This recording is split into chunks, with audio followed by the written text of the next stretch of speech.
m'appelle Maud Salomé Ekila. Je viens de la République démocratique du Congo, de Kinshasa, et je suis très fière de présenter mon dernier dessin animé, Bana Mai, ici au FESPACO, sélection officielle dans la catégorie animation. J'espère bien, malgré qu'il y ait quand même 18 candidats, j'espère bien remporter le prix de la meilleure animation au FESPACO 2025. Et voilà, donc je suis également porte-parole de l'organisation Urgence panafricaniste de Kémy Séba. Donc c'est une grande fierté pour moi d'être ici au Burkina Faso, dans le pays du président Ibrahim Traoré, un président révolutionnaire avec ses frères, le général Tchani, avec le président Goïta. Et c'est vraiment une grande fierté pour moi d'être ici, de pouvoir être dans un pays où on a déjà pu commencer ce voyage vers la rupture avec le néocolonialisme. Ça, c'était vraiment ce qui m'avait motivé. Mon dessin animé, c'est un dessin animé qui est destiné aux enfants, parce que je pense que c'est par là qu'on commence quand on veut transformer une société, c'est par les enfants. Donc c'était important de pouvoir faire des productions qui allaient directement les toucher. Et dans mon dessin animé, il y a énormément de messages, de symboles qui se rapportent vraiment au panafricanisme, à cette unité africaine, mais aussi à tous ces héros de l'indépendance, ces héros de la résistance dont on a tellement besoin. Et c'est vrai que j'ai également lancé un message pour mon pays, le Congo, un pays qui est vraiment dans une situation très compliquée, un pays qu'on essaye de morceler, de balkaniser.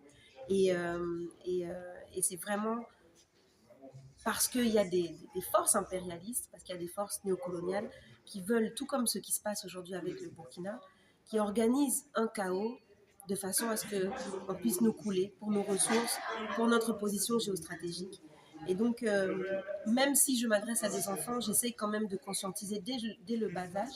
Et c'est aussi la raison de ma présence ici, de me déplacer ici pour aussi permettre de faire passer ce message-là, que les Burkinabés se rendent compte qu'il y a un pays quelque part sur le continent, qui est un pays avec d'énormes potentiels humains et également en matière de ressources, un pays qui devrait probablement rejoindre, je ne vais pas dire l'AES parce que l'AES c'est avec un S, c'est pour le Sahel, et évidemment un pays d'Afrique centrale ne pourrait pas entrer dans une alliance comme ça, mais en tout cas qu'on puisse étendre et qu'il puisse y avoir des leaders chez nous qui puissent aussi se lever et rejoindre ce processus révolutionnaire, parce qu'on a vraiment besoin de s'unir entre Africains pour pouvoir se battre contre ces forces impérialistes. Voilà, je parle, en tout cas, je normalise l'albinisme aussi, parce que les gens qui sont atteints d'albinisme, ils sont encore fortement stigmatisés. Pourtant, ça touche quand même une personne sur 20 000, même moins d'ailleurs, même encore plus de personnes, je veux dire, sur le continent.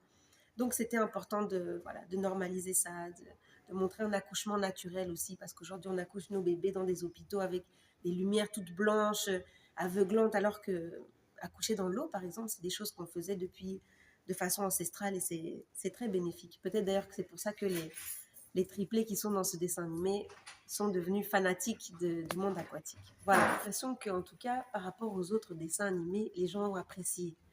J'ai l'impression qu'on a plus applaudi avec mon dessin animé.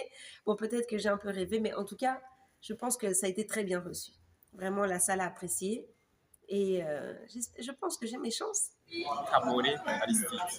Donc les films qui m'ont plu, il y a particulièrement sous l'homme de la plume, d'Abel Gouya. Il y a le film également Totem, pardon, le clarin, c'est resté dans ma tête.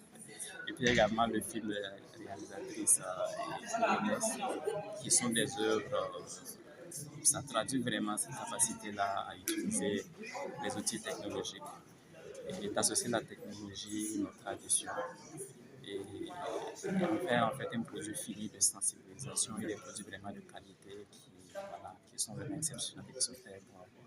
Et encore félicitations, c'est vraiment très réussi. Bon, moi je m'appelle Marc Olivier Ayot, H-A-Y. D'abord, j'aimerais dire que c'est une très belle initiative du FESPACO d'avoir des films panafricains, parce qu'on a beaucoup de films qui viennent de l'Occident, etc.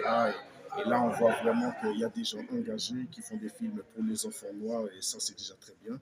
Et en vue de tous les films qui sont passés, c'est vraiment très intéressant, parce qu'on sent vraiment qu'il y a une morale derrière, il y a une histoire, il y a un message en fait qui va faire passer. Et Je prends l'exemple du film où, par rapport à la dépigmentation des femmes noires, etc. Franchement, c'était vraiment super. Le film du Congo aussi, Les femmes de l'eau, Le Totem, etc.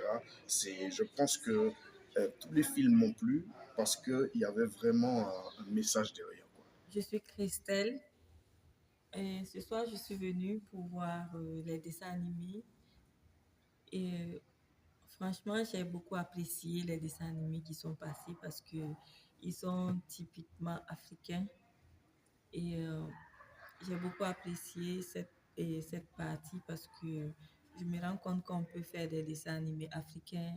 C'est pas courant.